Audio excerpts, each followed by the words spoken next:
Hello, it's Joanne Murphy here, and this video is all about why our subconscious minds tend to resist success. Because I see so many people, in fact, I was on a call the other day and someone was talking about, oh, I don't know why I keep self-sabotaging when I want to do this thing, but I keep getting in my own way. And I wanted to just kind of shake them and go, it's your subconscious trying to keep you safe. So pushing harder just makes it resist all the more. Yeah. So when when your subconscious, for some reason, thinks there is some kind of danger or risk attached to the thing that you want to do, it is going to be like, I always think of horses and how they put the hooves down. They're like, no, not going when they're scared of something, right? It's just that resistance, that kind of stubborn, like, hell no, not going there. That's how our subconscious gets if it thinks there's danger. And it's really like we can be compassionate about that because actually it's trying to keep us safe, right? It thinks there's something there that it needs to protect us from, frankly. So the way that you, rather than kind of like push, kind of forcing yourself, and that kind of the discipline and really kind of hard push, the better way to do it is actually to just take the brakes off. And if you take the brakes off, it gets so much easier. And the way you do that is by getting your subconscious on board. And that sounds like, oh my God, it's going to be really complicated and difficult. Like you're going to have to kind of go in and operate on my brain or something. Not at all. Your subconscious likes familiarity, it likes certainty. It likes to kind of know what's going on.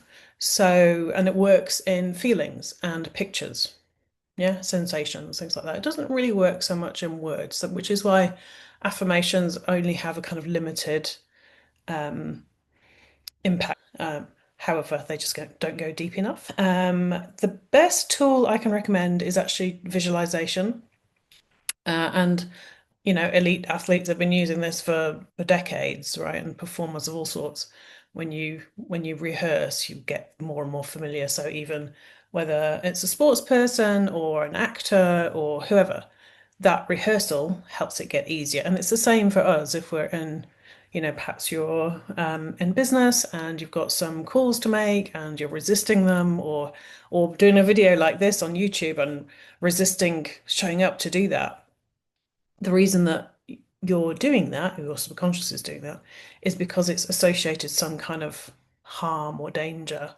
And certainly, I know for me in the past, visibility has been associated with some kind of harm or danger. And I think a lot of people can relate to that, particularly women.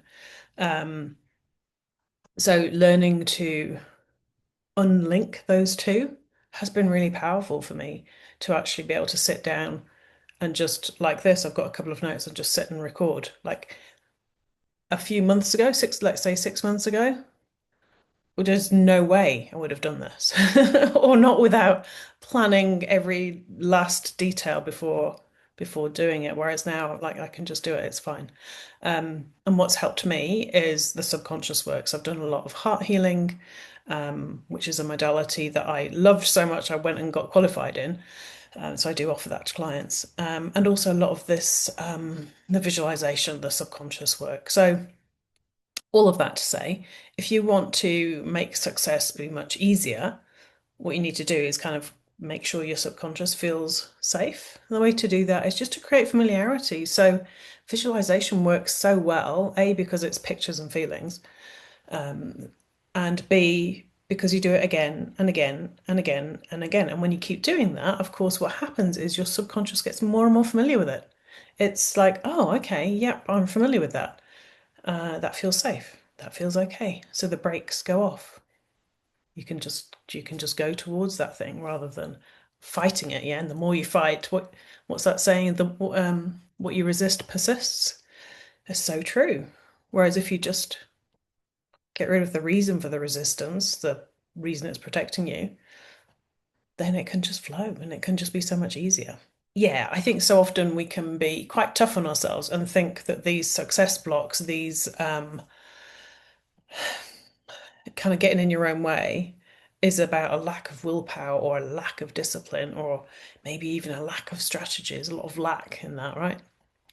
Um, Whereas actually, when you look at it in the other way, you're like, it's just your subconscious trying to protect you. So take away the thing that's scaring it, and it will just go. Like it will, you're then aligned with what you want to create, and it then becomes so much easier, right?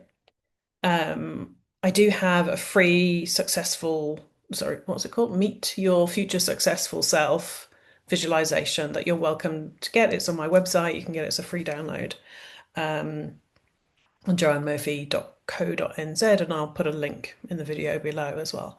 But that's a visualization you can use to really feel into that future version of yourself and all of the different senses to help that be familiar. And when that's familiar, over time, it becomes inevitable. It becomes like that's just the next step, right?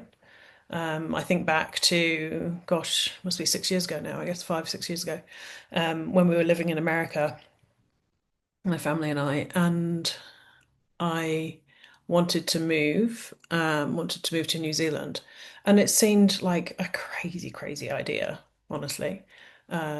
However, I can be a bit determined when I want to be. But what I used to do is every time I was out walking with my baby son, who was tiny then at that stage, I'd be walking with the pram, with the pushchair, and down on the side, so I'm kind of pushing it down the side, was the tarmac of the road, a kind of black tarmac. And I would just, every time I just pictured it was the Wellington waterfront. It's Wellington waterfront every time I was walking along. Like, I know it's a little bit nuts, right? But I just did it again and again and again. And before long, all of this, like, it doesn't happen randomly. Obviously, you have to do things to make it happen. But my subconscious got out of the way, and then it became actually, oh, that's no, that's okay. That's a totally reasonable thing to do, and let's go for that goal. And yes, sure, there's a worldwide pandemic, but we can still move countries. And before we know it, we moved, and I've had several moments where I've just been walking, and I knew the exact spot on the Wellington waterfront where I was walking and picturing it every time, every time, every time. And sure enough, now here I am. I live in Wellington. Yeah. So whatever those things are for you. And I think if you've got like one or two like really tangible things, that really helps. And just picture it again and again and again and again. And what you're doing there is just, as I said before, getting your subconscious really familiar with it so it feels safe, it feels certain, and you can just take those next steps. I hope that's been helpful, and I look forward to connecting with you again soon. Thanks.